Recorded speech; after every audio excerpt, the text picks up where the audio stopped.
हमारे सोचने से क्या होगा।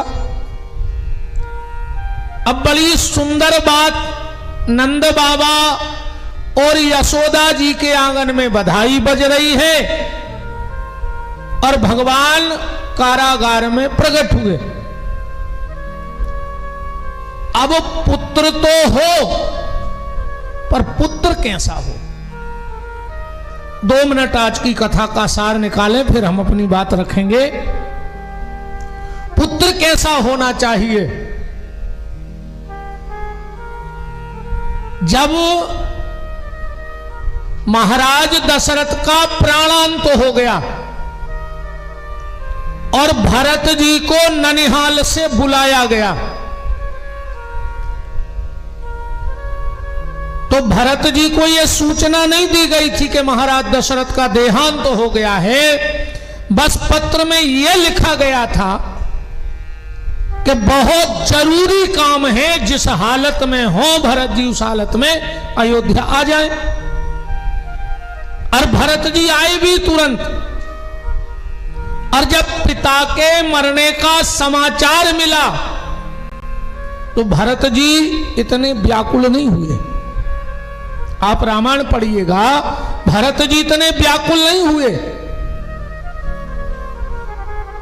किसी ने कहा भरत तुम्हारे पिताजी का देहांत हो गया है और तुम अनाथ हो गए हो।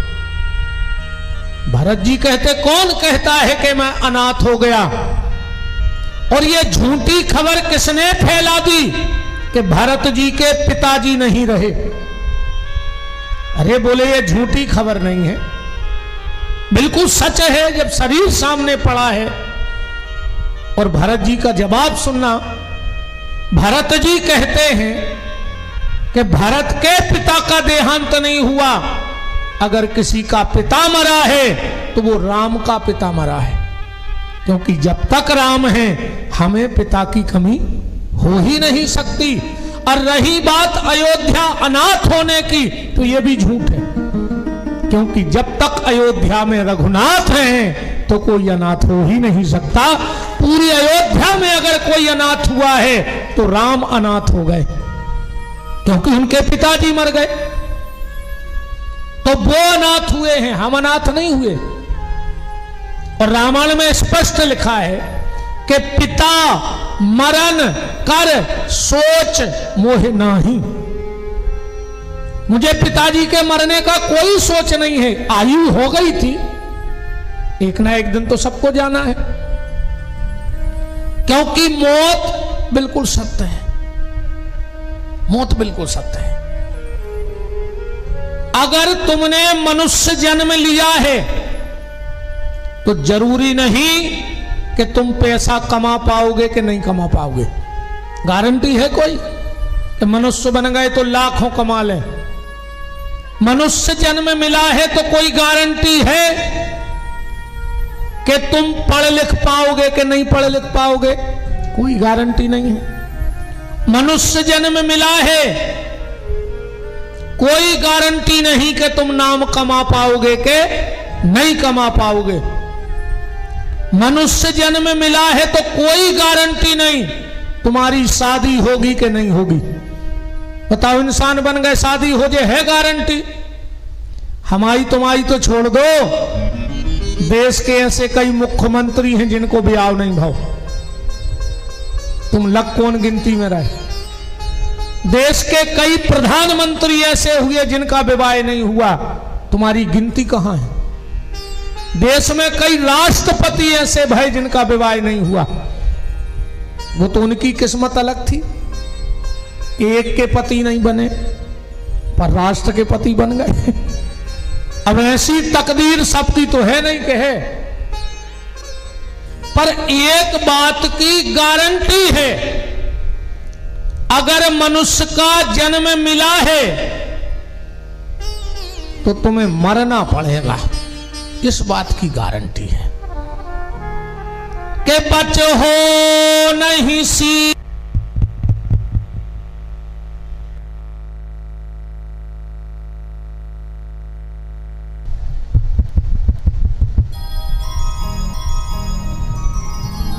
राम राम कहने से कुछ नहीं होगा। जितनी बार तुम राम राम करो उतना भरोसा भगवान पे बढ़ता जाए। अब ऐसे तो मिट्ठू भी पिंजड़े में बैठा राम राम करता है कि नहीं करता? पर टेंटे में और राम राम में हो कोई फर्क नहीं है पता। वो तो जैसी टेंटे ऐसी राम राम। भगवान पे इतना भरोसा करो, इतना भरोसा, जैसे जैसे भजन बढ़े और समाया भगवान पे भरोसा बढ़े। जन्मदिन की तैयारी है और इतनी झूठी बोलत है आदमी जन्मदिन के दिन कि सांप आंधरे करे हैं। का कहते हो तुम्हारे जन्मदिन के दिन?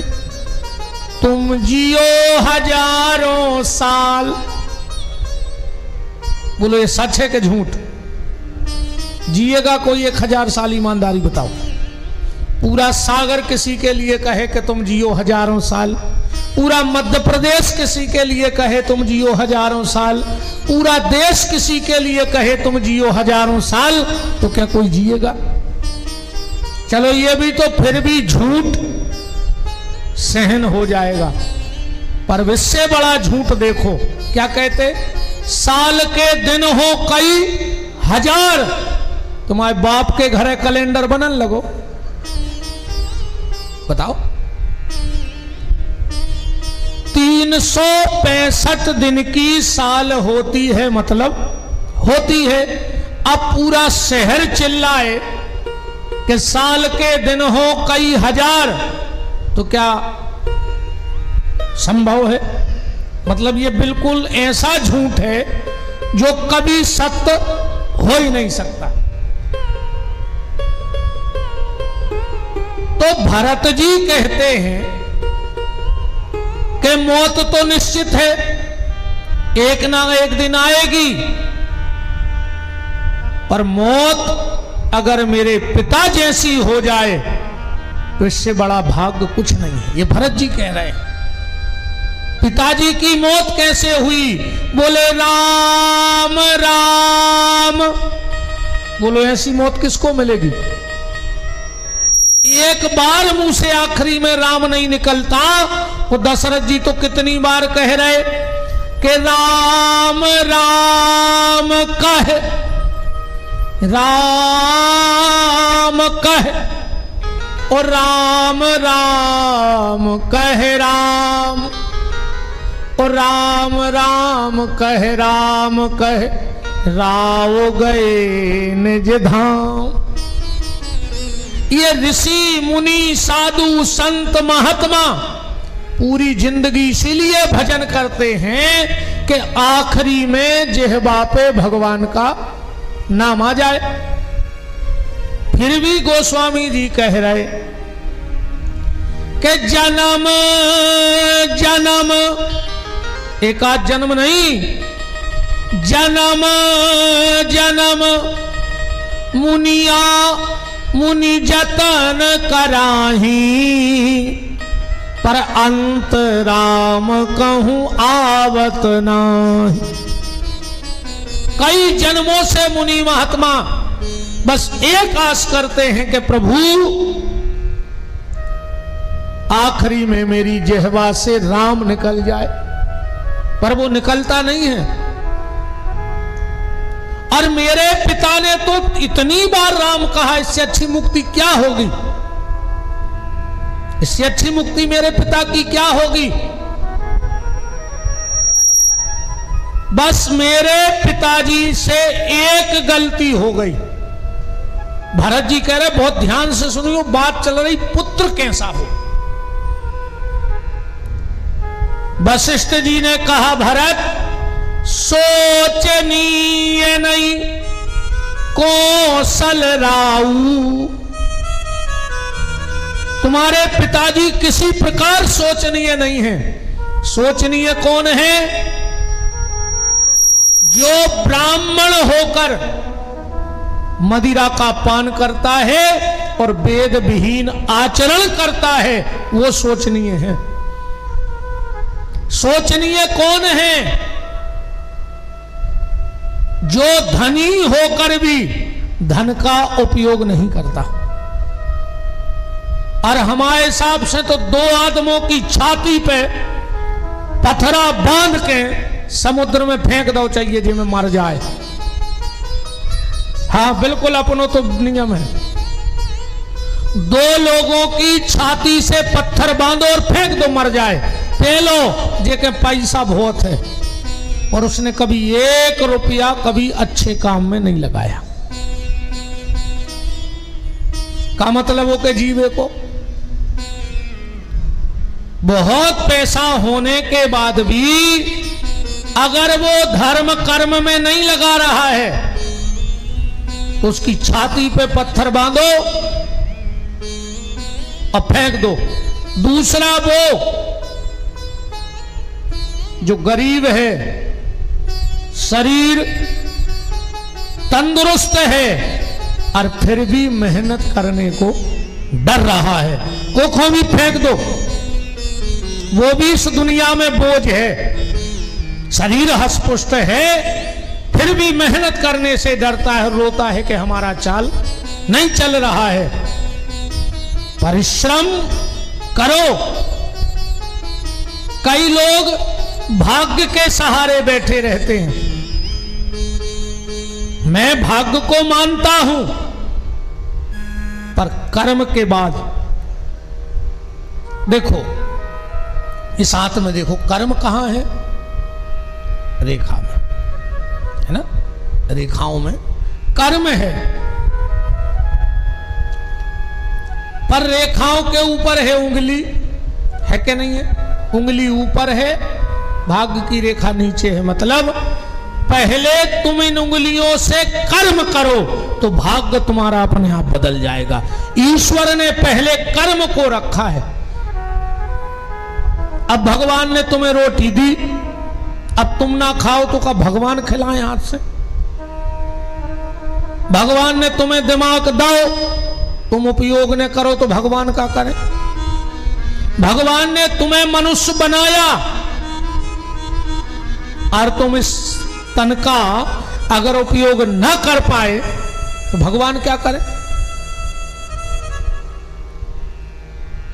तो भरत जी कह रहे हैं कि पिताजी ने सब अच्छा किया, बस एक गलती कर गए पिताजी।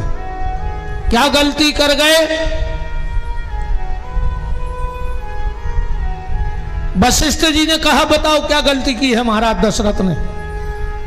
भरत जी बोले यहां नहीं बताएंगे, जब हम पिता की चिता को आग लगाएंगे और पूरी अयोध्या वहां खड़ी रहेगी, फिर हम बताएंगे कि पिताजी ने एक भेदभाव कर दिया।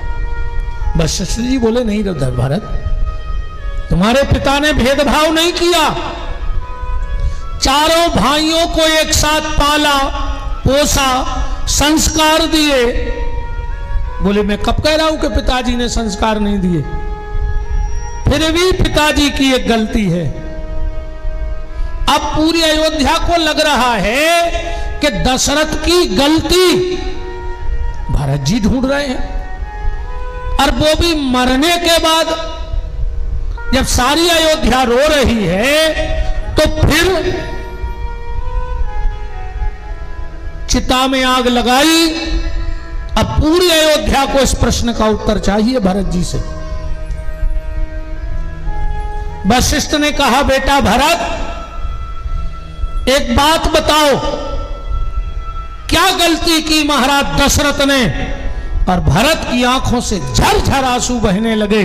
बोले गुरुदेव, पिताजी ने सिर्फ एक गलती की, मरने के पहले मेरा हाथ पकड़ के राम के चरणों में डाल जाते और कहते राम तेरी जिम्मेदारी है, इस भरत पे कभी आंच नहीं आनी चाहिए। पिताजी मुझे राम को सौंप के चले जाते, पर राम को नहीं सौंपा।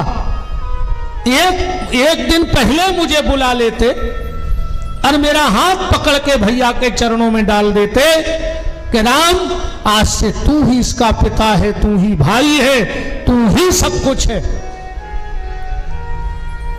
ये गलती है दशरथ की, पिताजी की। बोले क्यों? देखो, पुत्र ज्ञानवान हो चाहे ना हो, पुत्र धनवान हो चाहे ना हो, पुत्र गुणवान हो चाहे ना हो, पर पुत्र धर्मात्मा होना चाहिए, भरत जी कह रहे हैं। अगर तुम्हारा पुत्र धर्मात्मा होगा तो इस जीवन को तो वो सुंदर बनाएगा, पर तुम्हारे जाने के बाद भी तुम्हारे लिए सत्कर्म करेगा, क्योंकि वो धर्मात्मा है। और उसी धर्मात्मा पुत्र के हाथ का पिंडदान भी लगेगा। अब तुम कहो कि लड़का 2 टाइम दारू पी रहा हो, 50 मुर्गा पटा खाए ने, अब वो कौन गया जी में जाके 4 के गोला लाए फेरे, बोलो उसके हाथ का जल मिलेगा, उसके हाथ का तर्पण लगेगा। और अगर पुत्र धर्मात्मा हो जाए और वो भी मुन्ना चौबे जैसा हो जाए, तो जगह जगह तीर्थों पर अपने पितर जो चले गए कई पीढ़ियों को, उनको भी याद कर करके चौबे परिवार कथाएं करा रहा है। ऐसी संतान धर्मात्मा होनी चाहिए, विद्वान हो चाहे ना हो, धनवान हो चाहे ना हो, पर धर्मात्मा संतान होनी चाहिए। और ये दायित्व मां बाप का है। जो भागवत आप सुन रहे हो ना, जब पांडव स्वर्गारोहण को जाने लगे,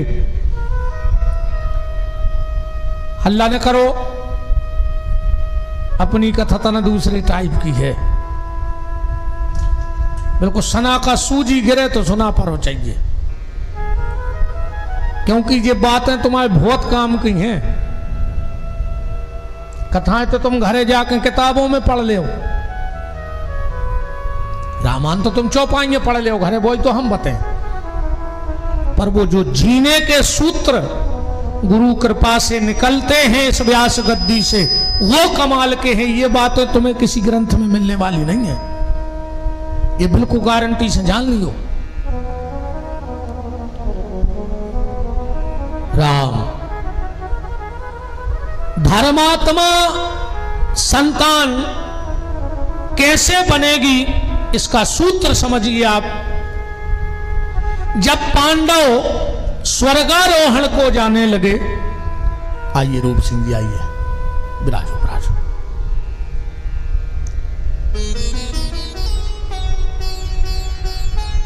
पांचों पांडव ने परीक्षित को बुलाया और जो बात कही है वो हर मां बाप अपने हृदय में बिठा लेना।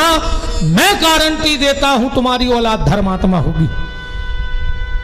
पांचों पांडव ने परीक्षित को बिठाया और कहा, बेटा परीक्षित, अब हम जा रहे हैं, हमारा समय पूरा है, पर एक बात याद रखना, यह संसार दुखालय है, इसमें दुख आएंगे।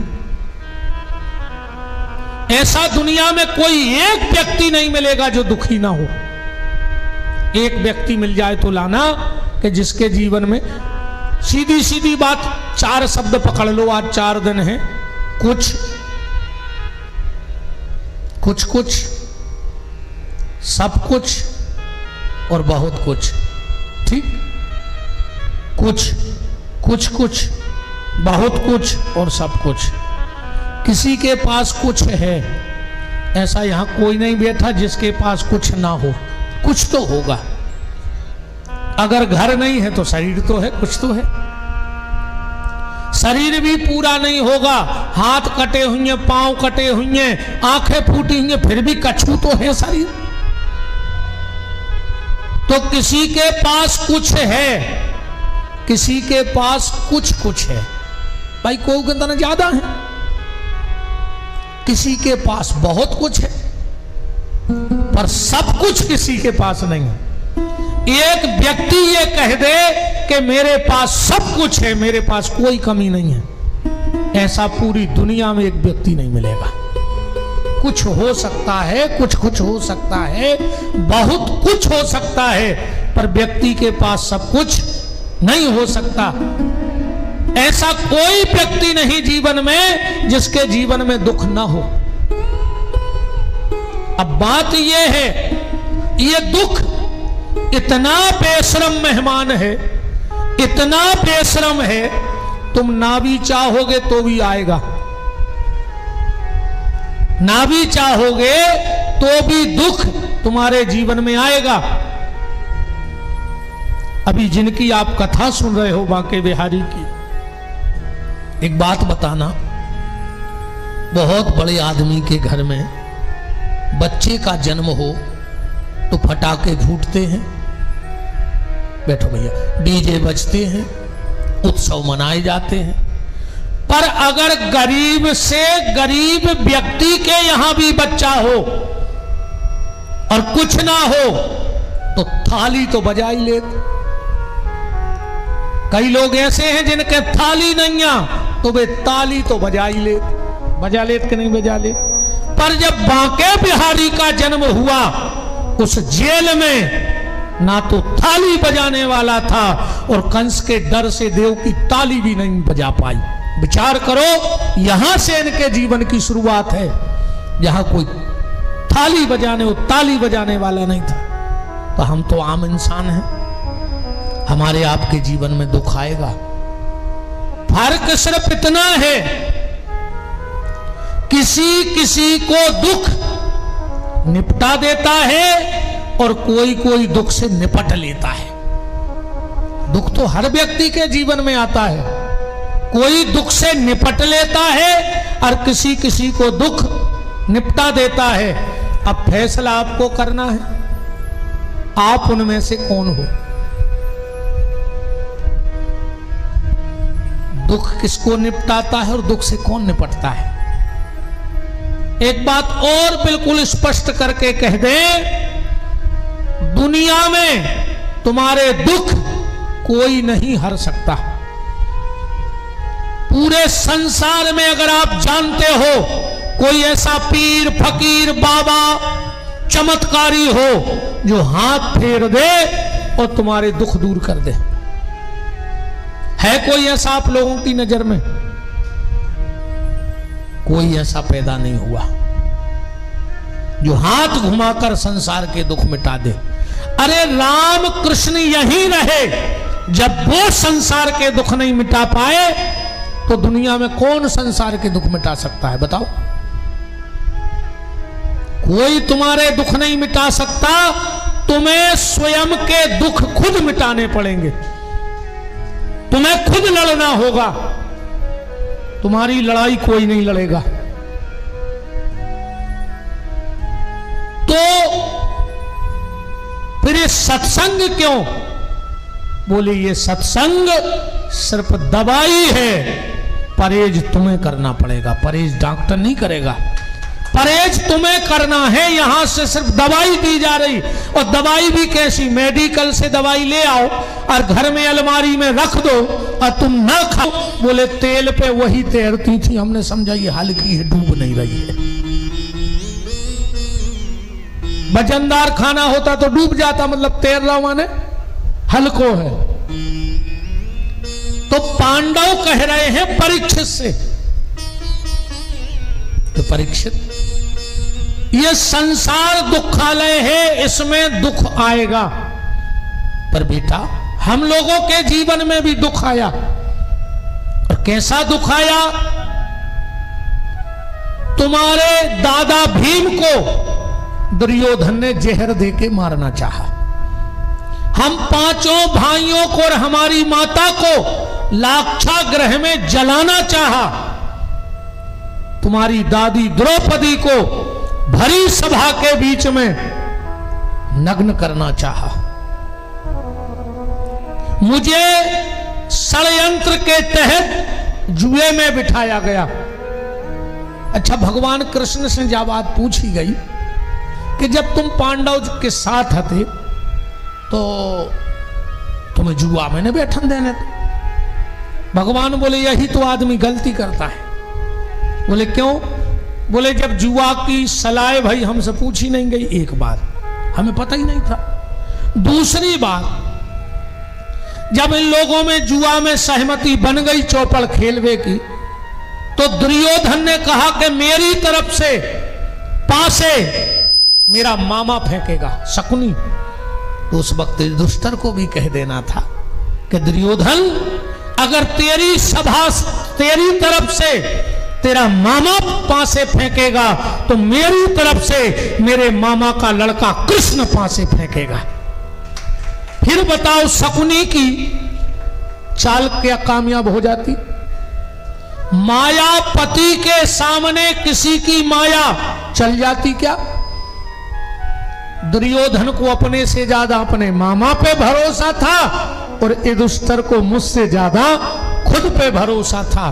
और जब व्यक्ति खुद पे भरोसा करता है तो फिर मैं बीच में क्यों जाऊं? मैं क्यों पड़ जाऊं बीच में? बात सिर्फ चल रही है संतान को धर्मात्मा बनाने की। युधिष्ठिर ने कहा, परीक्षित, इतने दुख हम लोगों के जीवन में आए पर हमने कभी कृष्ण का साथ नहीं छोड़ा और हर दुख से निकल गए। अब बेटा कृष्ण तो है नहीं, वो तो परम धाम चले गए। तो तुझे मेरी अंतिम सलाह ये है कि जैसे हम लोगों के जीवन में दुख आया, हमने कृष्ण का साथ नहीं छोड़ा, तेरे जीवन में कितना भी दुख आए तू कृष्ण के नाम को मत छोड़ना, तो मेरी गारंटी है तेरे जीवन में कभी दुख रहेगा नहीं। तो भरत जी कह रहे हैं कि महाराज दशरथ ने एक कमी कर दी, बाकी हम भाइयों में कोई भेद नहीं किया। मरने के पहले मेरा हाथ पकड़ के एक बार राम के चरणों में डाल देते और कहते, राम आज से सारी जवाबदारी तेरी है, पुत्र को धर्मात्मा बनाओ, क्योंकि धर्मात्मा पुत्र ही यहां तुम्हारा साथ देगा।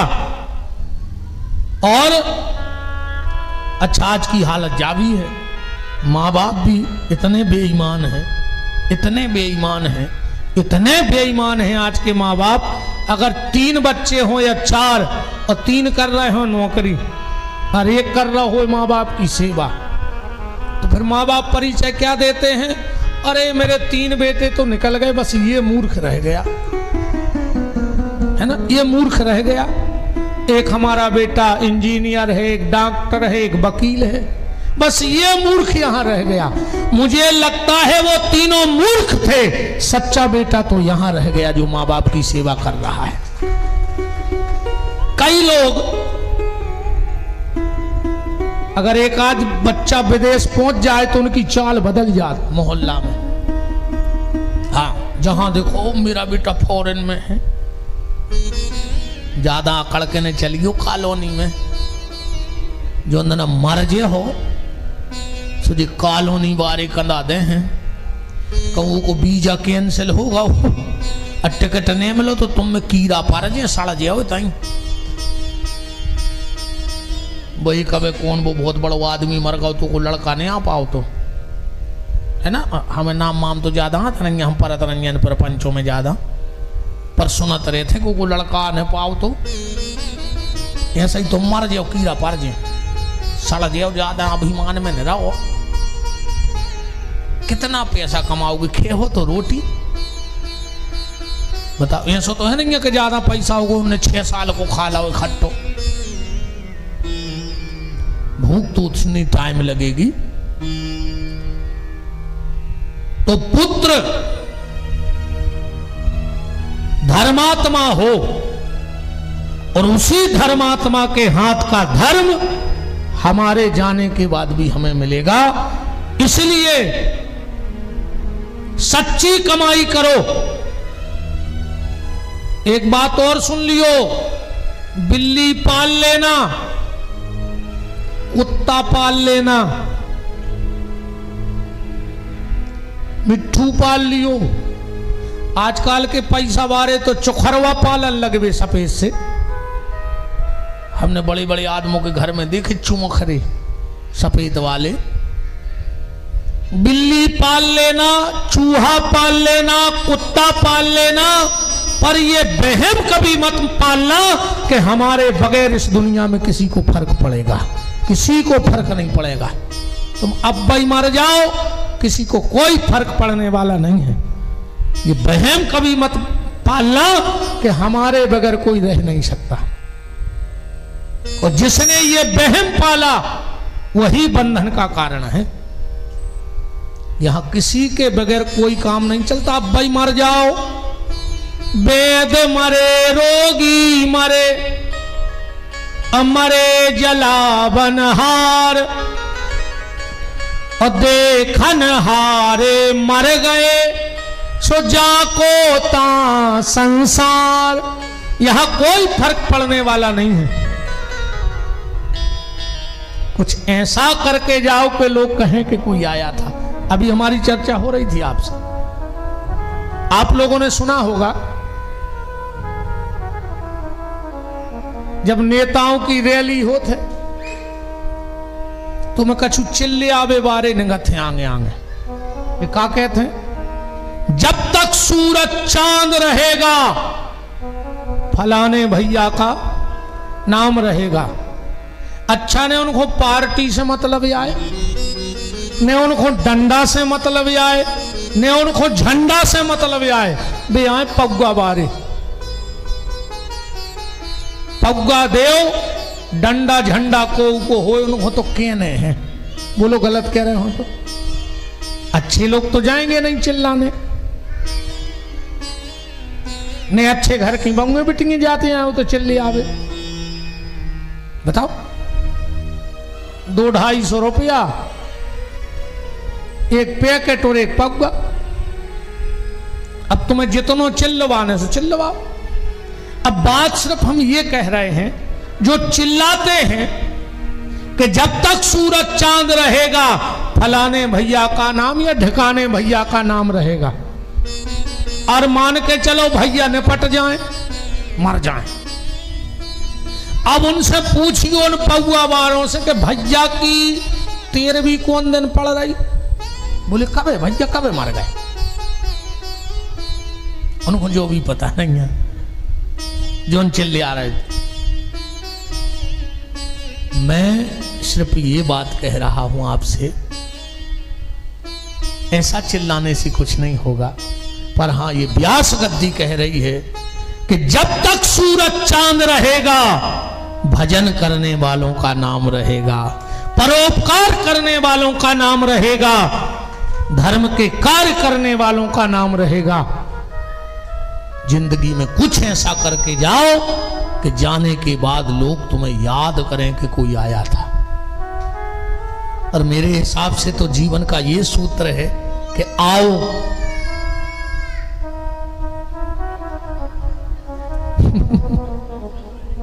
हाँ, आओ तो ऐसे आओ कि फिर आना बाकी न रहे। इस दुनिया में आओ तो ऐसे आओ कि फिर आना बाकी न रहे, और जाओ तो ऐसे जाओ कि फिर बार बार जाना भी बाकी न रहे। इसी शरीर से मुक्ति हो जाए तो बात है, वरना कोई मतलब नहीं इस जीवन का। एक अच्छा काम करके जाओ, एक अच्छा काम करो, ऐसा करके जाओ कि 10-20 पीढ़ी तक लोग कहें कि हमारे कुल में, खानदान में एक दादा हुए थे, वो ये मंदिर बनवा गए, वो ये धर्मशाला बनवा गए। क्योंकि परिवार वाले याद नहीं रखेंगे, मेरी गारंटी है ये। परिवार वाले, तुम तो इतने जे को खड़ो हुए 11 पीढ़ी के नाम ले दे एक संग, पिछले 11 पीढ़ी के बापों के नाम ले दे कि इनके पिताजी, इनके पिताजी, इनके, हम मान जाए 11 बहुत हो, 7 या 8 के ले दो, नहीं है याद। पर मीरा को कौन नहीं जानता, सूर को कौन नहीं जानता, कबीर को कौन नहीं जानता, रैदास जी को कौन नहीं जानता, लक्ष्मीबाई को कौन नहीं जानता, भगत सिंह, चंद्रशेखर आजाद को कौन नहीं जानता। क्यों? क्योंकि हम अपने लिए जिए और वो समाज के लिए जिए हैं। बस जो समाज के लिए जिएगा, राष्ट्र के लिए जिएगा, उसी को लोग याद करेंगे। अपने लिए जीने वाले को कोई याद नहीं करेगा। कुछ एक काम ऐसा करके जाओ, मेरा निवेदन है, अगर मनुष्य तन मिला है तो लोग याद रखें। कछु न होए, तुम तो घर के बाहर 1000 ईंटों को चबूतरा बनवा के शंकर जी रखवा जाओ, तुम्हारा मकान मिटा देंगे लोग बना बनाया, पर चबूतरा नहीं मिटा पाएंगे। अब मिटे हैं तो फिर वो ज्यां को था, मूर्ति भी न बदली जावा, है ना। मान के चलो हमारे पिताजी ने जो मकान बनाओ तो हमने उनके रहता ही मिटा दो। जो पिताजी ने कच्चा मकान बनवाया हमने बिल्कुल फल साफ करवा कर दूसरों बनवा दो। अब हो सकता जब तक कुछ और बदलाव आ जाए, कहो हमारे सामने हमारा लड़का मिटवा देवे कि पापा ये सब ठीक नहीं है, अब इसमें और बदलाव करो। पर जो मंदिर, चबूतरा, कोई कुआं, कोई धर्मशाला बनवाओगे तो वो नहीं मिटेगी, कि मिट जाएगी, वो नहीं मिटेगी। कुछ एक काम करो, धर्मात्मा बनो, कम से कम वो जिंदगी है जिंदगी जो जिंदगी हो काम की, वो जिंदगी क्या जिंदगी जो रह जाए खाली नाम की। आज की कथा का यही सार है। हम तो कथा घाट पे बैठ के बोल रहे हैं, तो हम तो यहीं से अब कथा को हम यहां से पकड़ रहे हैं। जब राम जी यहां आए तो क्या लिखा गोस्वामी जी ने कि ऋषि मूक पर्वत नियराया। इंग्लिश शब्द है रामायण में, नियर यानी क्या होता है, पास। गोस्वामी जी ने इंग्लिश बोली थे, क्यों? क्योंकि यहां हिंदी समझने वाले नहीं थे। यहां कौन बताओ, अपनी हिंदी समझ रखो, अपन को भी समझ में नहीं आ रही। हम सही बताएं, एक बार घटना, हम लोग गए तिरुपति बालाजी, हैदराबाद में एक यजमान जी ने रिजर्वेशन करा दिया, हम और शास्त्री जी थे, तो वो बस में बैठ गए। हम तो पहली बार बैठे थे। अब वहां शास्त्री जी लड़ बैठे कंडक्टर से। अब ये भी नाराज हो रहा है। अब वो भी 20 मिनट हो गए, हम कुर्सी पे बैठे बैठे हमने सुनो शास्त्री जी थे आओ। बोले का है? बोले हमने कहा तुम्हें पता है कि वो क्या कह रहा हो? बोले नहीं गुरु जी, हमें कहीं समझ में नहीं आ रही। हमने कही तो नहीं, वो खुद समझ में आ रही कि तुम क्या कह रहा है, तो फिर काहे को लड़ रहा है? भाई समझ में आए तो लड़ाई करो। तुम गाली दे रहे सुने वो समझ रहा हो, अब वो दे रहा हो सुने तुम्हें पल्ले पड़ रही। तो हमने कहा तुम चुप होकर बैठ जाओ। तो गोस्वामी तुलसीदास जी ने जब यहां कथा को प्रारंभ किया तो क्या लिखा? ऋषि मूक। अब ऋषि मुख को तो यहां ऋषि मुख कहेंगे, हिंदी में भी कहो कोई समझे, पर आया नहीं समझ पाए तो नियर आया। नियर यानी पास आ गया। राम लक्ष्मण चले जा रहे हैं, भगवती किशोरी जी का हरण हो गया और ऋषिमुख पर्वत के यहाँ आए और ऋषिमुख पर्वत पर उस समय सुग्रीव बैठा है। यहां से यहां की कथा प्रारंभ होती है। अब बहुत ध्यान से एक बात को समझना, रामचरितमानस के 3 पात्र हैं। 3 पात्र। सबसे पहले सती, दूसरे नंबर पे सुग्रीव और तीसरे नंबर पे सबरी। तीनों की राशि एक है, सती की, सुग्रीव की और सबरी की एक ही कुंभ राशि बन है। अच्छा, दोनों के यहां गुरु बैठे हैं, तीनों के। सती को समझाने शंकर जी, सुग्रीव को समझाने हनुमान जी, और सबरी को समझाने मतंग ऋषि। सती ने गुरु की बात का भरोसा नहीं किया और सुग्रीव ने गुरु की बात का भरोसा कर लिया। सुग्रीव बैठा है ऋषिमुख पर्वत पर और राम लक्ष्मण चले आ रहे हैं, हनुमान जी बगल में बैठे हैं। सुग्रीव ने कहा हनुमान देखो तो। बोले क्या देखना है? बोले ये दो तपस्वी आ रहे हैं। हनुमान जी बोले सो तुम्हें नहीं दिखा रहा हूं भाई, तुम देखो। सुग्रीव का जवाब सुनना और गुरु की बात का भरोसा देखना। हनुमान जी गुरु हैं। जय जय जय हनुमान, जय जय जय हनुमान गोसाई, कृपा करहु गुरुदेव की नाई। सुग्रीव ने कहा हनुमान दिख तो हमें रहा है पर अंतर है। लेंस में बहुत फर्क रहते, कांच चश्मा में। हाँ, एक आदमी 3 चश्मा रखे तो टेबल पे, एक आदमी को बोले 3 चश्मा, बोले एक दूर को, इस दूर को दिखाते, एक पास को, और बोले जो तीसरो, बोले ये जो देखा थे कि दूर को कोने आए और पास को कोने आए।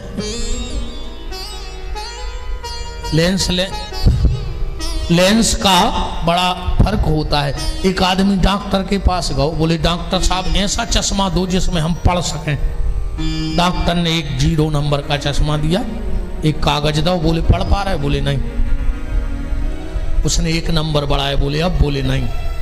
बढ़ाते बढ़ाते डॉक्टर के इतना मोटो रखो तो एक उन्हें बोई दे दो, लगा के बोले अब? बोले नहीं। डॉक्टर बोला यार अभी तक नहीं पढ़ पा रहे। वो कहने लगो हमसे पढ़ तो बनता ही नहीं। डॉक्टर बोला ऐसा कोई चश्मा नहीं बना जो पढ़ा दे, पहले तुम्हें पढ़ना होगा। तो लेंस का बड़ा फर्क होता है। सुग्रीव ने हाथ जोड़ के कहा कि हनुमान दिखता तो हमें भी है और दिखता तुम्हें भी है, पर दिखने में फर्क है। बोले क्या? बोले मेरी आंखों में जो लेंस है उससे जगत दिखता है, और तुम्हारी आंखों में जो लेंस है उससे जगदीश दिखता है। जरा पहचान के बताओ ये साधारण मानव है कि भगवान है? हनुमान जी बोले जा बताओ। तुम्हें डर काहे को? बोले हमें लग रहा है बाली ने भेजो है। और सुग्रीव बहुत डरा तो बाली को तो लगभग सभी डरा। राम जी ने बाली को मारा और वो घर घर में आ गया, एक शब्द भर जुड़ गया, बाकी है बाली। उसके आगे क्या लग गया? घर बाली। बताओ घर वाली को कौन नहीं डरता? बोलो कौन नहीं? एक आदमी हाथ उठा दो। अच्छा हम देखें दमदार पार्टी। एक आदमी को हाथ नहीं उठ रहा हो। अच्छा बाली का प्रभाव था कि उसके सामने जो भी जाता था उसका बल आधा हो जाता था।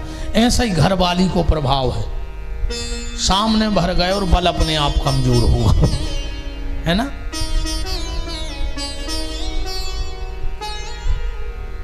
सुग्रीव कह रहा है बाली स्वयं तो यहां आता नहीं कि यहां श्राप बस आवत नहीं। श्राप के कारण यहां नहीं आता है। हनुमान जी बोले हमें क्या करने? बोले तुम जाओ, और अगर कोनो बाली को गुप्तचर हुए तो तुम उते हमसे सेन कर दियो, तो हम भाग ले पैसे भी। हनुमान जी गए, राम जी को देखा और कहा कठिन भूमि कोमल पदगामी, अबन बेचरे के ही कारण स्वामी। और हनुमान जी ने जाके राम जी को प्रणाम कर लिया, चरणों में सिर रख के। तनक देर बाद राम जी बोले हनुमान हम जान गए थे। बोले का? बोले तुम नकली ब्राह्मण हो। हाँ हनुमान जी ब्राह्मण बन के गए थे, धोती वोती जनेऊ तिलक। राम जी बोले हम समझ गए थे कि तुम नकली ब्राह्मण हो। हनुमान जी बोले प्रभु कैसे जान गए? बोले हम ऐसे जान गए कि हम क्षत्रिय तुम ब्राह्मण, और तुमने आके हमारे पांव पल्ला, हम समझ गए तुम नकली ब्राह्मण हो। नियम तो जो है कि क्षत्रिय ब्राह्मण को प्रणाम करे। हनुमान जी बोले तो सही सुन लो, फिर हम भी जान गए थे कि तुम नकली क्षत्रिय हो। अगर तुम जान गए थे कि हम नकली ब्राह्मण हैं तो हम भी समझ गए थे कि तुम नकली छत्री हो। बोले कैसे? बोले अगर तुम असली छत्री होते तो हमें देख के तुम पहले ही हमारे पांव पर लेते। तुम अकड़े खड़े रहे, हम समझ गए कि तुम छत्री के रूप में हमारे प्रभु आओ।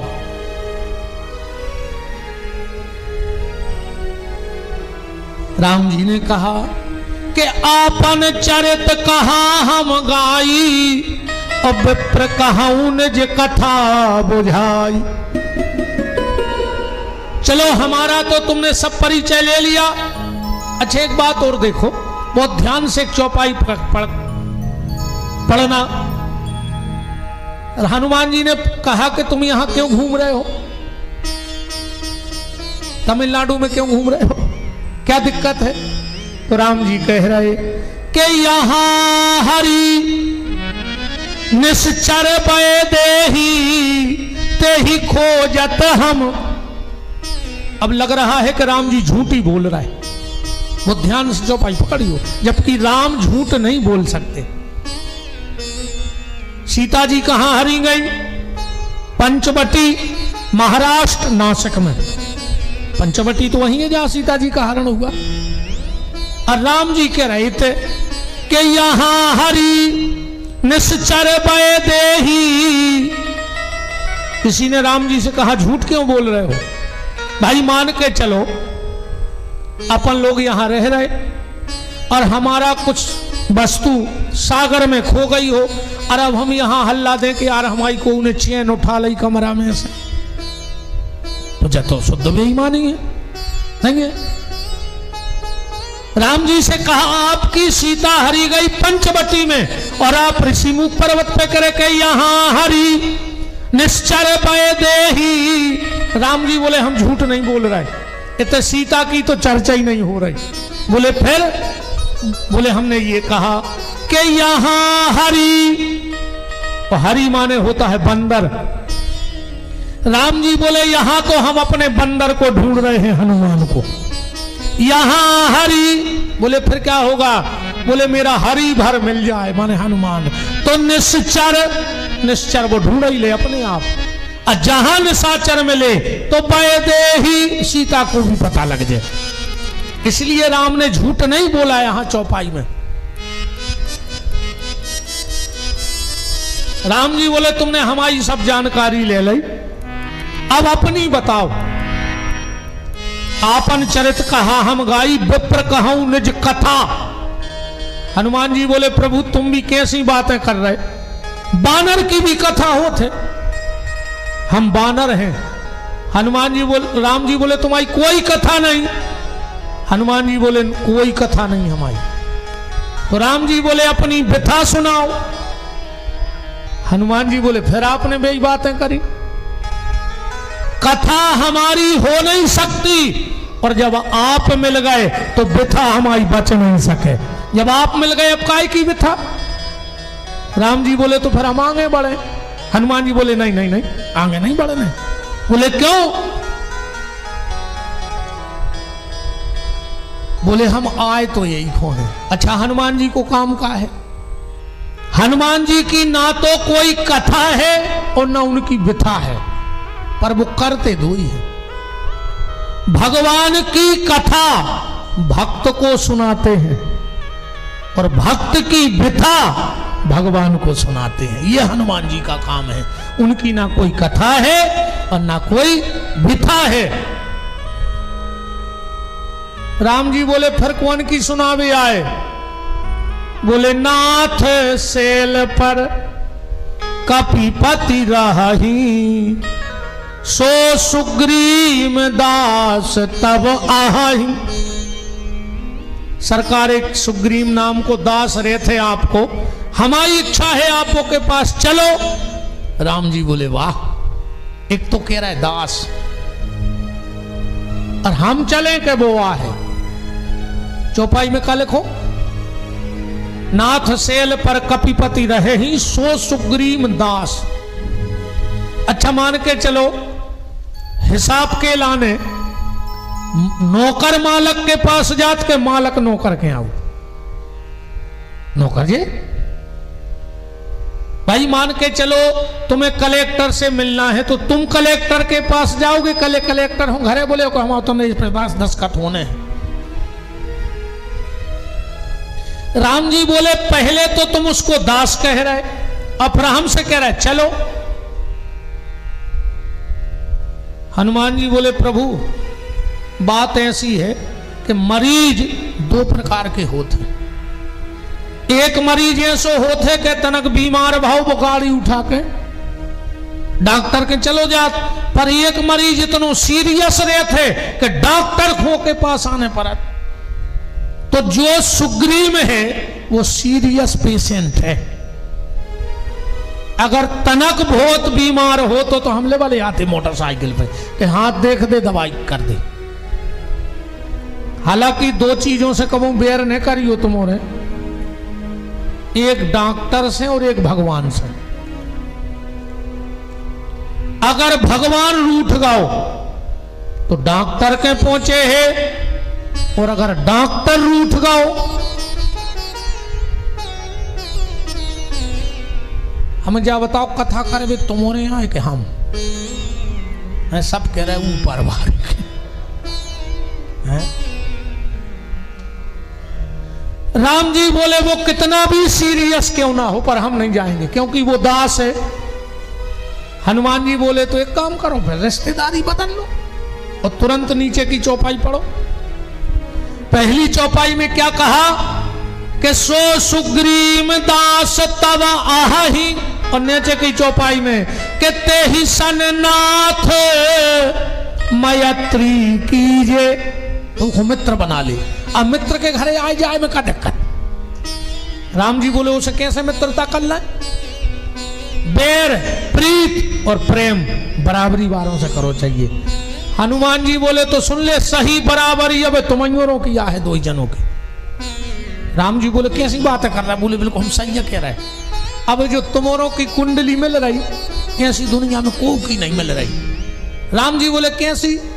हनुमान जी बोले देखो तुम्हारी को न ले गाओ और वो की भज्जा ने छुड़ा लाई। दो ही जने कैसे तो हो भाई, तुम्हारी को कोनो हरण कर लेगा वो की भज्जा ने छुड़ा लाई, और दूसरी तुमने भज्जा के लाने जा छोड़ गई और वो के भज्जा ने छुड़ा लाई, है तो बिल्कुल बराबरी। तो ते ही सननाथ मैत्री कीजे। राम जी बोले हनुमान एक बात और है फिर, जैसे चलो हमारों की बराबरी हम दोस्ती कर ले। अब जैसे कोनो गरीब ही गरीब दोस्ती कर ले में क्या मतलब की दोस्ती, बे भूखों मर रहे थे ये भूखों मर रहा है। दोस्ती तो पाया है कि कोनो गरीब बड़े आदमी से कर ले तो टीएम से खा भी तो मिल कोई ऐसी दोस्ती भाई। दो आदमी 1 बजे सागर स्टेशन पे उतरे, दो ही भारी डरपों। अब दो ही ने सोची क्या करें, कह लगे तुम, अरे बोले चलो। उन्हें सोची जो दमदार है, उन्हें सोची जो दमदार है उन खुआने हुज्जे MS गार्डन। दो ही निगत तो बिल्कुल पहुंचा ही रहती उठ गड्ढा पे मोड़ा ही रहती। ककरे आओ घटिया के एक कहने लगो यार तुम बहुत दमदार हो। कहले काहे, कहले कि तुम्हें डर नहीं लगे यार, हम तुम्हारी दम पे आ गए। कहले क्या कर रहे हम तुम्हारी दम पे आए। और दो ही ने लौट के फिर दौड़ लगा इस स्टेशन पे बैठे। अब बताओ ऐसी दोस्ती का काम की, ऐसी दोस्ती किस काम की। अच्छा एक बात कह दी, जब हनुमान जी मिले राम जी से तो एक बात कही राम जी ने, और इस पे विचार करना। क्या कहा कि तुम ते प्रेम, राम जी कह रहे हनुमान जी से कि हम तुम्हें कितो चाह, कि तुम ते प्रेम लक्ष्मण के दूना। हनुमान हम तुम्हें इतनो चाहत हैं लक्ष्मण से दूनो। अब लक्ष्मण जी को खराब न लग कि बताओ यार 14 साल से गदबद्दा इनके पीछे, नारी छोड़ी, मतारी छोड़ी, घर छोड़ो, द्वार छोड़ो, और 14 साल से इनके संगे चल रहे। और 2 मिनट पहले हनुमान मिले, सुजी कह रहे हमें तुमसे दूनो चाहत। तो सामने भाई खराब नहीं लगे यार, बताओ हम 14 साल से लग गए भाई। को हो मान चलो अपन औरों के व्यवहार हैं, और कोनो हमारी तो दोस्ती हो जाए कोनो से, और हम उसे कहें कि नहीं यार हम पप्पू भैया से ज्यादा तुम्हें चाहत, अब वो 1 घंटा पहले तो मिलो ही हमें तो खराब नहीं लगते यार। हम छोटे भाई करत रहे, अरे नहीं 1 मिनट में धो दई। लक्ष्मण जी को भारी खराब लगो कि यार मैंने नारी छोड़ी, मतारी छोड़ी, सब छोड़ो, और 2 मिनट पहले जी हनुमान जी मिले उसके तुम ते प्रेम लक्ष्मण ते दूना। राम जी समझ गए जा बात कि लक्ष्मण के मन में दुख बैठ गया। राम जी ने सोचा बता दें इसके लिए कि मैंने दूना क्यों कहा है। राम जी बोले चलो तो हनुमान जी बोले प्रभु अब ऐसे नहीं चलना है। बोले क्यों? बोले विपिन बिहारी जैसे 2 कौड़ी के आदमी जिनकी 1 पैसा की औकात नहीं है, वे अपनी गाड़ी में घूम रहा है, और जगत को मालक, जगत को लम्बड़दार, बिना मारुति के घूम रहा हो।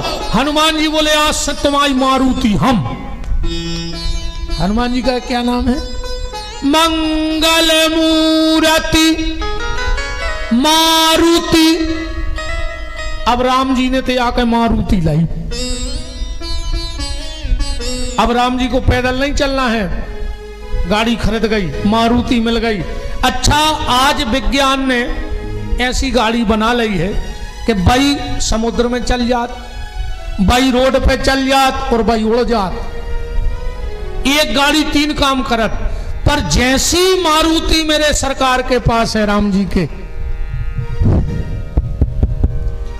ऐसी कार दुनिया में किसी के पास नहीं है। अच्छा राम जी की कार भी समुद्र में उतर जाती, रोड पे तो चलता ही है, उड़ात भी है। तो ऐसी तो आज के विज्ञान ने बना ली। पर राम जी की गाड़ी ऐसी है, अगर कोई राम की तरफ उंगली उठाए तो गाड़ी को चढ़ दे। ऐसी गाड़ी को के लगा है कि को अपन हुमार भी यार गाड़ी चढ़ बैठे ऊपर। ऐसी सिर्फ राम जी के पास है। हनुमान जी ने कहा चलो आज से आप मारुति पे चलेंगे। एक कंधे पर राम जी, एक पे लक्ष्मण। लक्ष्मण जी बोले हनुमान एक काम करना। बोले क्या? बोले बिल्कुल सीधी है चढ़ाई, सुतना सुरक्षा से उड़ियो। हनुमान जी बोले सो सीट बेल्ट लगा लो। गाड़ी में बैठ के जो नियम है कि सीट बेल्ट लगाओ। बोले कैसे? बोले अपने अपने दोनों पांव हमारी कमर में फंसा लो, लग गो सीट बेल्ट। बोले अब? बोले अब दोनों जन अपने अपने हाथ से हमारे बाल पकड़ लो। हनुमान जी ने दोनों के हाथ अपने सिर पे रखवा लिए। अब बोले लक्ष्मण जी बोले अब हमने तो सीट बेल्ट लगा लो सो हम सुरक्षित हो गए, पर अब तुम हिसाब से उड़ियो। गाड़ी पलट गई तो का सीट बेल्ट कर ले।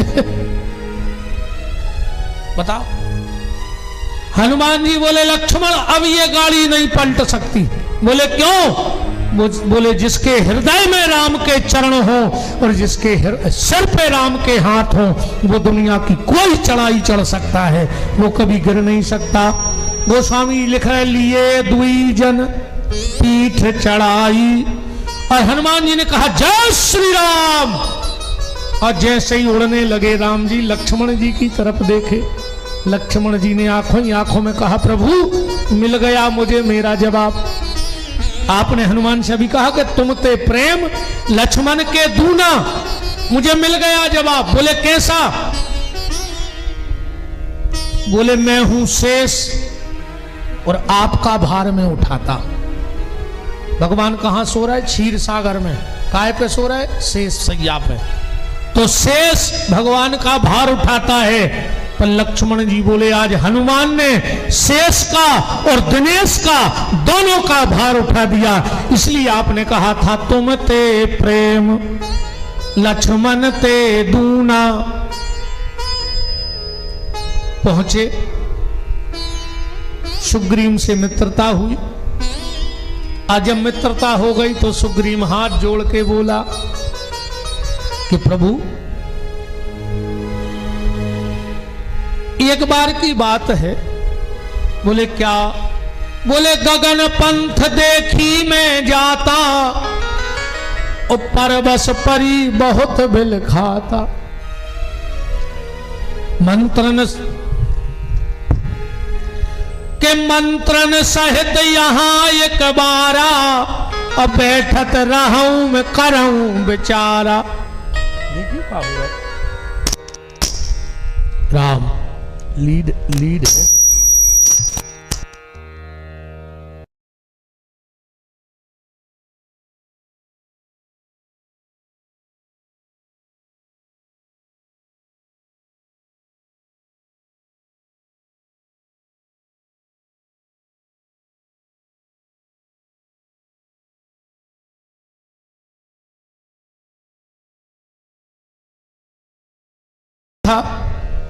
सुग्रीव के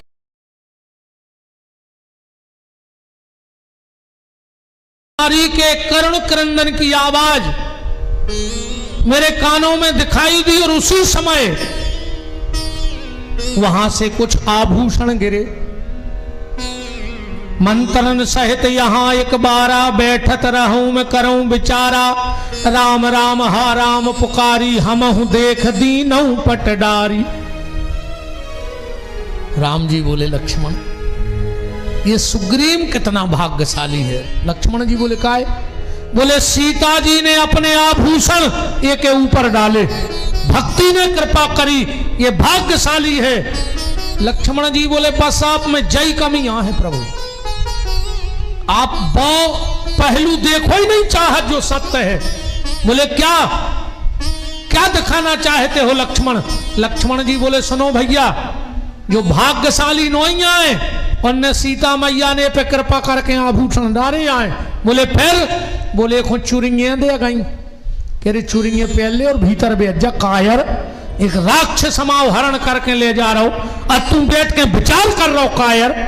भैया इससे अच्छा तो वो जटायु था, इससे अच्छा तो जटायु था। वो जानता था कि मैं रावण से जीत नहीं सकता, फिर भी उसने रावण को ललकारा। है दुष्ट आतंकवादी रावण, तू मेरे भारत की बेटी का हरण करके ले जा रहा है तो सुन, भारत का इंसान तो राष्ट्र के लिए समर्पित है, पर भारत का पक्षी भी अपने देश के लिए जान देना चाहता है, इसलिए रुक और लड़ बैठा। और इसीलिए जब राम जी आए हैं तो जटायु ने क्या मांगा राम से? जटायु कहता है राम एक बार तुम्हारे पिता दशरथ ने वचन दे करके तुम्हें मुझे दान कर दिया था, तो उस नाते मैं तेरा पिता हूं और पुत्र का कर्तव्य है राम कि पिता की तेरवी करे। तो राम क्या तू मेरी तेरवी करेगा? राम ने कहा तात मैं जंगल के ऋषि मुनियों को बुलाऊंगा और आपकी तेरवी करूंगा। जटायु ने कहा नहीं राम, मेरी तेरवी ऋषि मुनियों को नहीं खिलाना, मेरी समाज को खिलाना, वरना मेरी समाज के लोग मुझे नाम रखेंगे कि जटायु मर गया और किसी को भोज नहीं कराया। राम ने कहा तात अगर तुम्हारी समाज आएगी तो वो तो मांस खाएगी, मैं मांस कहां से लाऊंगा? और जटायु के शब्द सुनना बोले राम जरूरी नहीं कि मेरी तेरवी 13वें दिन हो, पर वचन दो के तेरवी करोगे। तुम उस रावण के परिवार में एक एक व्यक्ति को मार डालना और जब बाण चलाओ तो हर बाण पे कहना कि आओ गीधो जटायु की तेरवी का भोजन तैयार हो रहा है। एक एक व्यक्ति को रावण के वंश का मांस खिला देना, कम से कम रावण को पता तो लगे कि जटायु की बहू को हरण करने वाले का वंश का नाश हो जाता है। यह भारत के पक्षी का गौरव है। इसीलिए मैं कई बार कथाओं में कहता हूं न सिद्ध बनो न प्रसिद्ध बनो, न सिद्ध बनो न प्रसिद्ध बनो, अगर बनना है तो रामचरितमानस के गिद्ध ही बन जाओ, उतने में बेड़ा पार हो जाएगा। यहां भारत का पक्षी भी वफादार है और यहां का इंसान गद्दार है।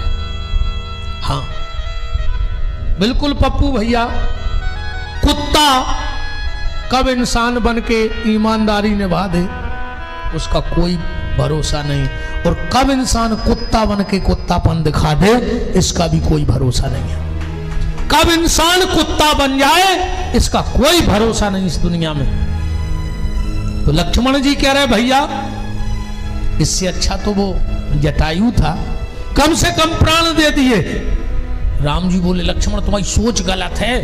लक्ष्मण जी बोले अपनी सोचा है बिल्कुल सही। इतने में क्या कह रहे हो सुग्रीव राम जी से कि अब प्रभु कृपा करो यही भांति, असब तजी भजन करो दिन राति। राम जी बोले देखो देखो लक्ष्मण तुम क्या कह रहे हो और वो क्या कह रहे हो। वो जा कह रहे हो कि अब तो सब तज के भजन करने हैं। लक्ष्मण जी बोले तुम फिर भी नहीं समझे हो कि चाल। बोले काय? अरे बोले वो कह रहा हो सब तजी। लक्ष्मण जी बोले पहले उसे पूछ तो ले के तजबे का है वो कह जा जा तो भज्जा ने छुड़ा लाई घर बारी, भज्जा ने छुड़ा लाई जो तजबे का फिर रहा हो हमें तो जा बताओ। भज्जा से को 1 रुपया की जा जात नहीं हो, वो कहे हमें तो बेराग जगाओ।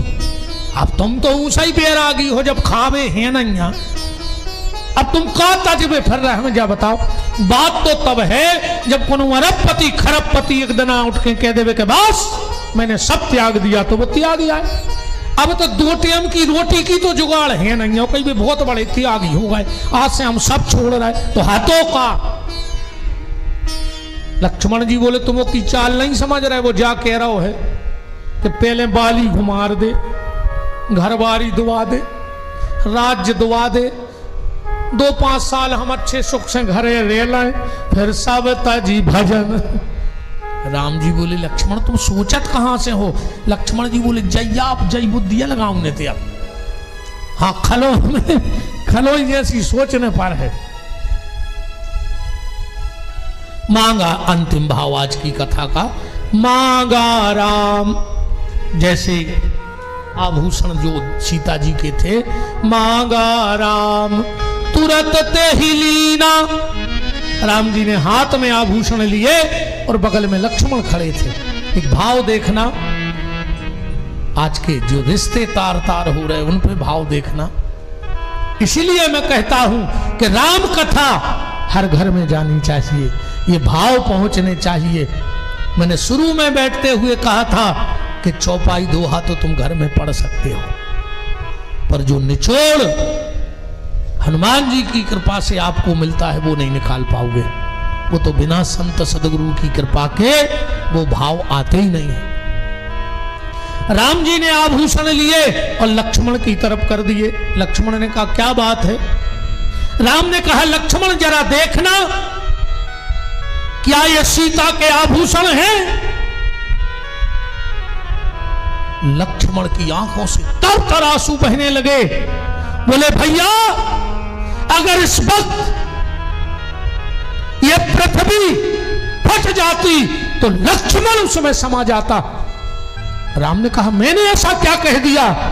बोले आप मुझसे पूछ रहे हो कि ये सीता माता के आभूषण है कि नहीं, तो भैया मुझे तो ये भी पता नहीं कि माता आभूषण पहन के आई थी कि नहीं आई थी। क्यों।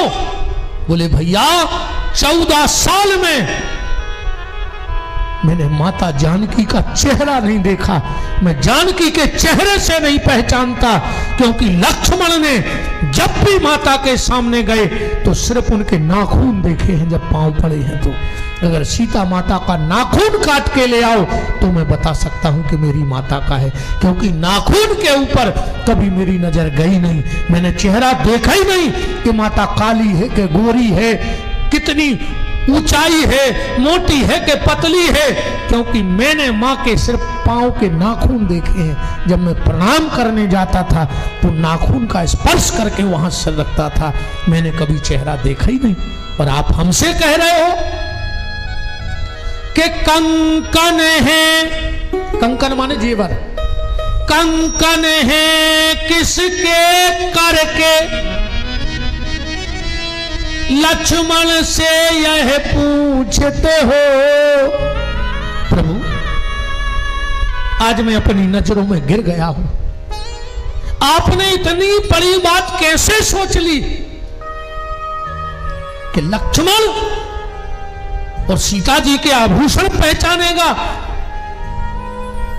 राम ने उठ करके गले से लगा लिया लक्ष्मण को, धन्य है लक्ष्मण। और सुग्रीव भी रो रहा है कि धन्य है इन दोनों भाइयों को, एक मेरा भाई है जो मुझे जान से मारना चाहता है। एक बात निवेदन आपसे कर दूं, जब भाई भाई में तकरार होती है, जब विभीषण और रावण में तकरार होती है तो लंका जैसे साम्राज्य का नाश हो जाता है। जब दुर्योधन में और युधिष्ठिर में सगे भाइयों में तकरार होती है तो हजारों घर के दिए कौरवों और पांडवों के बुझ जाया करते हैं। इसलिए कोशिश करना कि कभी भाई भाई में झगड़ा ना हो। और जिनके भाइयों में देखो, अब एक बात देखना, अभी आपने राम बलराम मान कृष्ण बलराम के जन्म की कथा सुनी कि नहीं सुनी? ये एक मां के बच्चे नहीं हैं दोनों, क्या हैं? बलराम का जन्म रोहिणी माता से हुआ और कृष्ण का जन्म देवकी माता से। एक मां के बच्चे नहीं हैं, फिर भी इनमें प्यार देखो, प्यार कितना है। पांडव एक मां के बच्चे नहीं हैं पांचों, 3 बच्चे कुंती के हैं, 3 बच्चे कुंती के हैं और 2 बच्चे माधवी के हैं, पर उनमें प्यार देखो। और जहां भाई भाई में प्यार होता है वहां विजय का परचम लहराता है, और जहां भाई भाई में तकरार होती है वहां विनाश हो जाता है। फैसला आपके हाथ में है, आप विकास चाहते हो कि विनाश चाहते हो, फैसला आपको करना है। क्योंकि अगर परिवार में प्रेम नहीं है तो सब बेकार है, और परिवार में अगर प्रेम है तो बहुत बड़ी कृपा है। अब विभीषण कल हनुमान जी को यहां से लंका के लिए कुदाएंगे। अब 3-4 दिन में हम कोशिश करेंगे कि यहां से हनुमान जी जाएं, सीता की खोज करें, और जब हम यहां से लौटें तो अपने साथ राम को भी लौटा के अयोध्या के सिंहासन पर बैठाएं। हाँ, हम राम को लेने आए हैं। हाँ, हम राम को लेने आए हैं। अच्छा, एक बात और देखो, उत्तर भारत और ये दक्षिण भारत है, और हम लोग कहाँ के हैं? मध्य भारत के, है ना? उत्तर भारत, दक्षिण भारत, और हम लोग हैं मध्य भारत के। जितने भी भगवान के अवतार हुए हैं ज्यादातर कहां हुए? उत्तर भारत में। राम हो, कृष्ण हो, जो भी। और दक्षिण भारत में क्या हुआ? दक्षिण भारत में सबसे ज्यादा संतों का जन्म हुआ है, एक से एक दिव्य मूर्ति वहीं है दक्षिण भारत में। अब हम लोग रह गए मध्य भारत वाले, ना तो भगवान ही भाई, अन्य भक्त ही भाई। बताओ अपने तेरे से कौन भक्त भाई? नामची। इससे तो लगता है कि हम लोगों का जीवन बेकार है। मध्य भारत वाले हम किसी काम ही के नहीं हैं, पर ऐसा नहीं। अब एक बात पे गौर करना, उत्तर भारत भगवान को जन्म देता है, दक्षिण भारत भक्तों को जन्म देता है। पर जिस दिन राम पे विपत्ति आती है तो मध्य भारत वाले चित्रकूट में 12 साल राम का सहयोग करते हैं।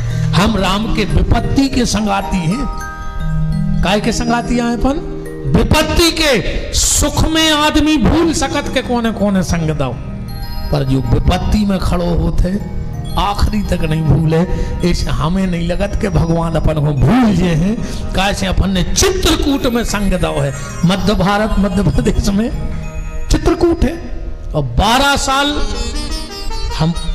हमने ही मतलब चले कोल भीलों ने, किरातों ने, केवटों ने, सब ने भगवान की मदद की है। कोई फल लाता था, कोई झोपड़ी बनाता था, कोई जल भर के लाता था, और वो समय था राम जी का विपत्ति का, है ना। अच्छा तुम बताओ, तुम एहसानमंद किसके रहोगे? जो तुम्हारे ते सुख हो और तुम्हारी गाड़ी में घूमे, तुम्हारी चाय पीवे, तुम्हारे समोसा खावे, तुम्हारी खर्चा करावे, वो कोई एहसान रहे तुम पे? कि जब तुम पे विपत्ति आवे वो तुम्हें बिल्कुल तुम्हारी शादी में नहीं आवे, पार्टी में नहीं आवे, कथा में नहीं आवे, और जब तुम अस्पताल में हुरको 3 दिन भूखो प्यासो पल कई के बैठो रेवे, तो खबर कौन की राखो? जा बताओ, कोई की राखो? तो जब राम भूखे प्यासे आते, जब मध्य भारत वहां था, इसलिए अब हम आए हैं कि प्रभु वो समय 12 साल सेवा करी है, अब फिर के हम के संगे लौट चलो, हमारे फिर सेवा करें। इसलिए हम तो न्योता देने आए हैं। अब कल से हनुमान जी की अब यात्रा होने, हनुमान जी की यात्रा, फिर विदेश से विभीषण की यात्रा, फिर राम की यात्रा, और फिर अपनी यात्रा, और सबकी यात्रा संपूर्ण, और इन यात्राओं का फल ये मिले कि आखिरी की यात्रा पूरी हो जाए जीवन की। आज की चर्चा को यहीं विराम। कल फिर ठाकुर जी जो आदेश करेंगे। अपन ने तो कल परसों कही थी कि जो शंकर जी को सुनने हुज्जे बे ए मोह में से निकार है।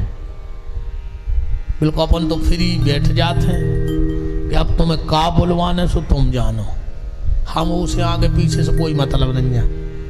ठीक, काहू के बल भजन के और काहू के आचार, को भजन की दम पे उड़ रहा हो, और कौन अपने आचरणों की दम पे उड़ रहा हो।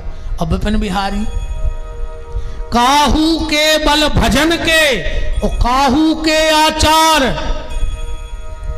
और विपिन बिहारी के बल भोलेनाथ सो हम तो सो रहे पांव पसार बेजाने अपने तो भोलेनाथ हैं। अब आज की चर्चा विराम। सभी आरती में सम्मिलित रहेंगे हमारे कथा के तीनों यजमान, और मैंने जो आज कथा में कहा उसको विशेष ध्यान से सुनना। पुत्र हो तो मुन्ना चौबे जैसा धर्मात्मा हो, धुंधकारी जैसो हो तो हो ही नहीं। ठीक, बिना औलाद के अच्छे। हाँ, पुत्र हो तो धर्मात्मा हो, पापात्मा हो तो अच्छे हो, कहीं ऐसा ही हो। भगवान ने बड़ी कृपा कर दी। अब अपनी आगे की सुधारिए। हमारे भोपाल से कथा के यजमान श्री रूप सिंह जी भी आज उपस्थित हैं, वो भी सपत्नी आरती में सम्मिलित रहेंगे। दीपक भैया, अरविंद जी, रवि भैया, आदरणीय मुन्ना भैया, वकील साहब, शर्मा जी, पप्पू भैया, सभी। और कब हो जाओ खड़े यार, आदमी चुनाव में ठाड़ो हो जा। तुम्हारे आरती में शरद भैया, हाँ आ जाओ सब जने। तो खोलो हाथ, बोलो हमारे साथ कि जिनका रखवाला है राम, उनका कौन बिगाड़े काम। जिनका रखवाला है राम, उनका कौन बिगाड़े काम।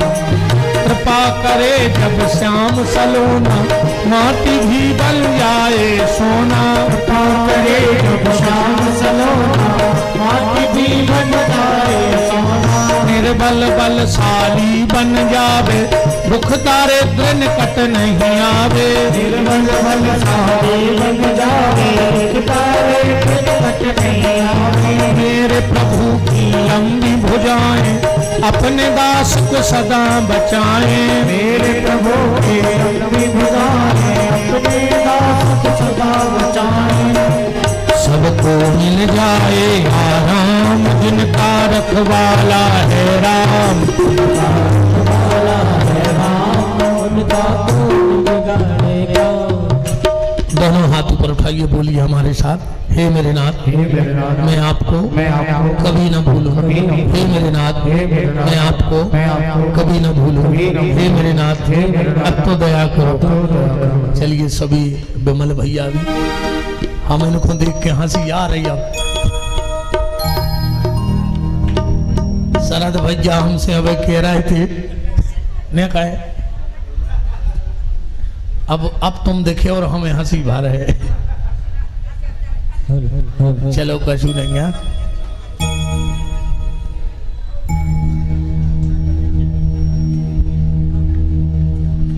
नहीं कछु नहीं कह रहे।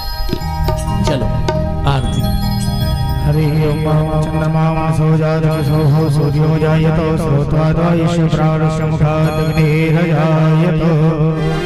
हे राजराम तेरी आरती गाऊं। हे राजराम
मनधाय जलेन शीतलेकरणम देवादिवंदनम आत्मादिवंदनम ओम चरणों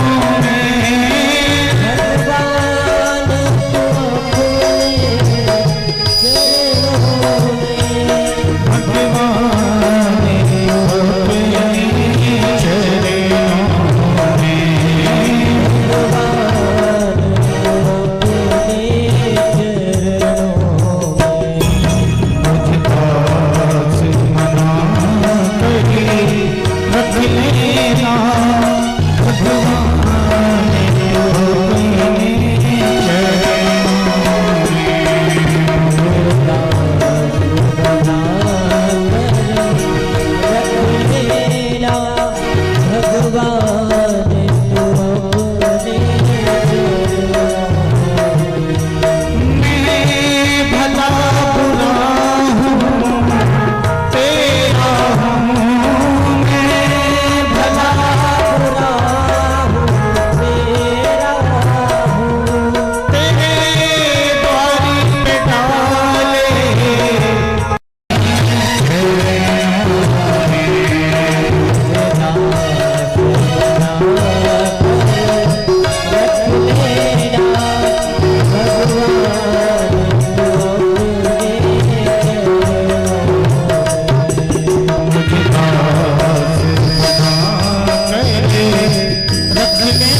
राम राम राम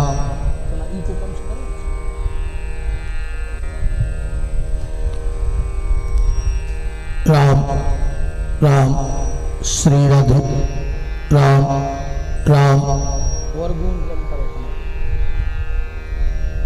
राम राम राम